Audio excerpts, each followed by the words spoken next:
when he's 5 or 6 years old and trying to claim he's a little girl, that kind of thing. Or take him to a drag queen story hour or drag queen strip show. You can't do that if you think that that life is sacred and that there's a God out there that's watching you. So I think that it's very hedonistic, and but that's the battle, isn't it? That's why even just to stop you for isn't like what you're saying really hit me. Like you have this being brought into schools. If they had ever pulled that when I was in school, the lunch mothers would have gotten together with like bowling pins and marched and stormed the Bastille. Yeah. But so with like the question begging to be asked, and I know you have insight into it, which is why I stopped. What is the power structure behind this, and what is their agenda? Evidently, somebody wants to bring into school, justifying in some scientific way, for lack of a better word, exposing children to this, sexuality, quote unquote, at an age. You're not supposed to talk to them about religion till they're 18, God forbid. But you go back in here and you can have a 5-year-old with a drag queen and a pole sticking money in their stockings. What is the agenda behind this? Well, I think that's, we've talked about this. I think that's the dark force. You want to call it Satan, but I think that ultimately, I think that's where that's coming from. Hey, Don. And you see, yes. That's cultural Marxism coming through, plain and simple. Yeah, it is. But I think at the heart of it, I think it lies. I think there's a light force that, that's the side I'm on. And there's a dark force. And I think that's the side that pretty much the entire culture is gravitating to. And you see that in thus like the symbolism. I'm sorry, go ahead. Well, I was just going to say it's another fighting point between the left and the right. Yeah, it definitely is. And but it's, it's the cultural war that Pat Buchanan talked about back in the 80s or 92, whenever it was. And we've certainly lost it completely. We don't have the culture is gone. And that's what makes it difficult for people like us, because when I talk about these things, it's very easy for even some people that may like some of the things I say, they really ridicule that. And because they don't want to be judged on what they're doing. And I'm not judging it. I don't want to be judged on what I do. And I know I sin and make mistakes all the time. So I think that's one of the most misused scriptures is do not judge lest ye be judged. They say, well, never judge, but really it doesn't mean never judge. It means do not wrongly judge. Do not judge with an unequal scale. I think that makes sense in there. Yeah, exactly. Oh, we judge, when you're deciding what to get with your turkey burger meal or something. We all judge, we're making judgments. We all discriminate too. And they say we discriminate all the time. If we're to dance and we're looking around who to ask to dance, we're discriminating. We're trying to find, okay, what do I like? Or if somebody brings you a menu, okay, what do I want to order? You're discriminating. And so we discriminate, we judge all the time. You're right. But ultimately, you want to hold somebody up to where and we obviously the law judges all the time, a lot of times unwisely. But so you have judgments that are happening all the time. But I think, again, this is a spiritual battle, and this is all, it may not seem like it's related, but so things like the JFK assassination and 9/11 and, more recent conspiracies and cover-ups and crimes, to me, this is all part of a great battle. And the fact that none of the people that are involved in these things are ever held accountable. I mean, we have political prisoners in Washington, D.C. right now from January 6th that have been denied due process and had all their constitutional rights shattered. And nobody seems to care, very few. And so I think that's a spiritual battle. Those people that are... Well, I think people, and I know you know this, I'm not correcting you, but I think people care. I think people have been made to be afraid to speak up. Sure, they don't want to join them in prison. Sure, we don't want to join them behind bars. But I think, you have to... speak out to the degree you can, but I think I think there is good and bad. There are shades of gray. There are definitely, but there's a good and there's a bad, and that's something in you. We talked about this before. Something tells you, and I think that's something. If God wasn't in the equation, I don't know that people. I don't know how many kids are raised completely without God at all. Like they're from birth, they're it's not mentioned, or they ridicule it or something. I don't know how those kids would have, but I think you have something in you. You have that moral compass, like you know instinctively that you can't kill somebody, right? Or should. Most of us do. But I think it comes from a belief in God and that good force. Otherwise, why would you? It really wouldn't matter, would it? Because if that good force doesn't exist, that's what the dark force does. If it improves your situation, you kill something. But something tells us, of course, that's the ultimate wrong. Well, Don, you mentioned earlier that you have a few shows, one's on hiatus, but you've brought me on the networks before, and here when you're unrestrained, you seem to be at your very best. If they had a spot for you on this network, I bet that that Annie's listening in, who runs this network. I bet it sounds like when they take the fetters off you, you do quite a job, sir.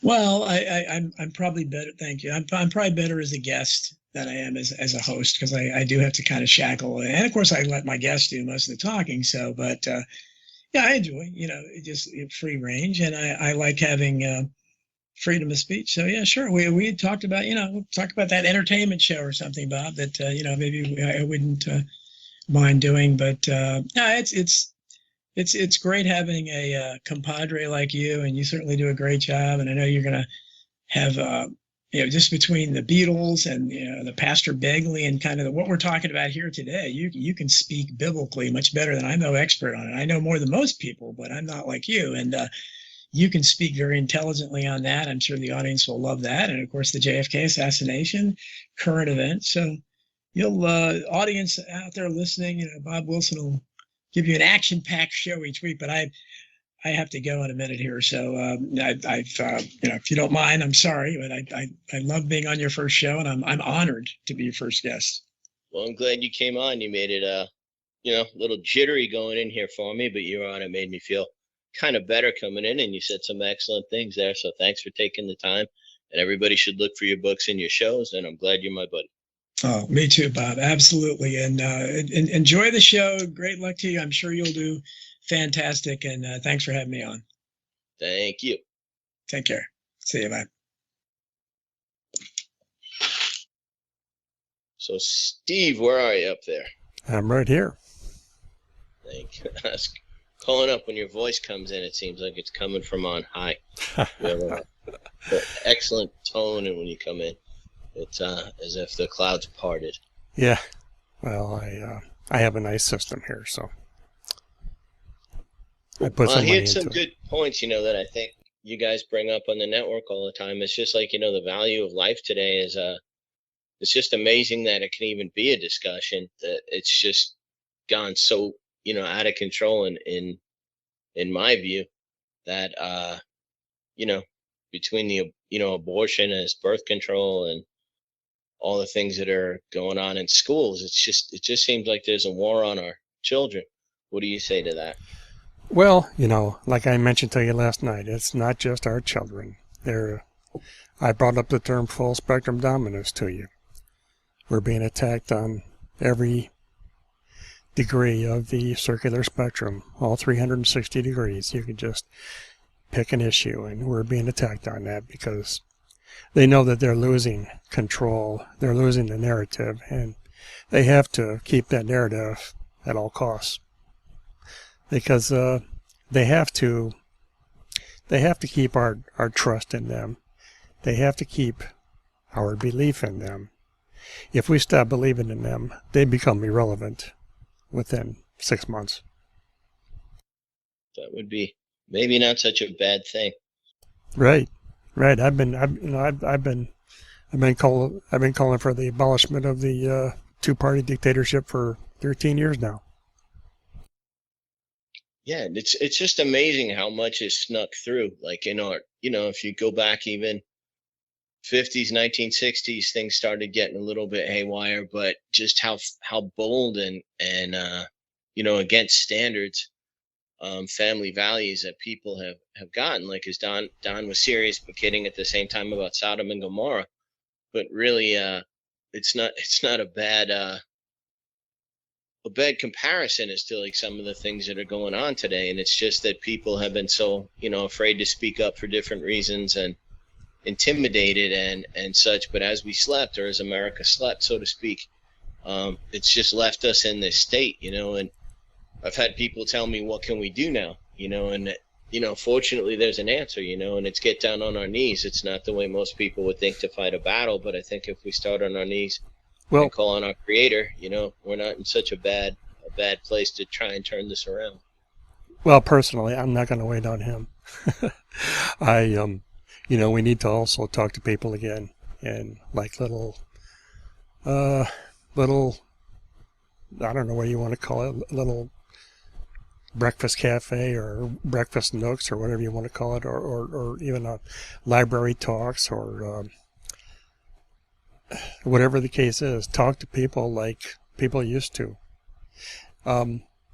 They had to have, they called it a technocratic dictatorship back in the middle of the 19th century, 160, 170 years ago. They knew they had to capture people's imaginations and people's minds. They started this technology back 160, 170 years ago. They started working on these things, and they perfected some of them. Well, look at I mentioned to you last night when we were talking to that scientist. AM radio come out in 1918. That captured the imagination. I caught a video today. I saved it. I'm going to put it up on my Rumble station. There's a man named Alan Watt. He was born in Scotland, but then his family moved to Toronto way back when he was a little boy. But in Scotland, when he was a little boy, there would be a park. There was a park in his city where, you could find, even during the weekday when people were working, 1,000 people doing what people do in a park. And when television came into their little town in Scotland there, within 2 months, you couldn't find anybody in that park. Not one soul. Because they all had TVs and they were home watching TV. TV captured the mass. First, the radio captured the masses in the 1920s. And then TV started to capture the masses back in the 60s and 70s. Speaking of technology. Right. Shutting off some of mine there. Please continue. Well, that was basically my point. When growing up in that park, you could find 1,000 people doing things what people do in parks, and within 2 months of TV coming in, you couldn't find a soul in there.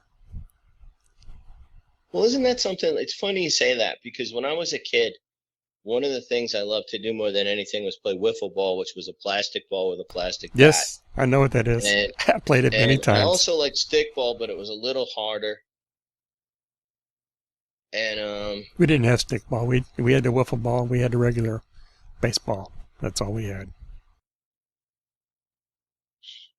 But I'm just thinking, like, because you were talking and hit me deep. Forgive me for pausing for a second, but we had so much fun just playing with a plastic bat and ball and being outside, and a little harder with a rubber ball because it would go further. And in the streets in New York, they'd go down the sewer and such like that. But you had the same experience where you grew up, with the wiffle ball and such. And kids should be out playing. And it happens to me too. My phone just went off, right? Like that was a perfect example, and I'm a person who tries to stay reflective. I try to stay in prayer, and I still struggle. My phone goes off. I try to watch shows that are edifying. I try to watch preachers and listen to shows like such as yours and people like yourself who come through with information that we need on Jesus and how to live our lives and what we need to understand and what's going on around us. And we try to do that. And yet, you could see my phone's ringing here even during our show. I apologize. But it's a good example. Maybe God was having a little wink and a chuckle there. But it's a serious subject. Like, how can we raise our kids when even to do the schoolwork, during COVID, the kids were like chained to a computer for how many hours a day? Mm-hmm. I think that's horrible. What do you think of that?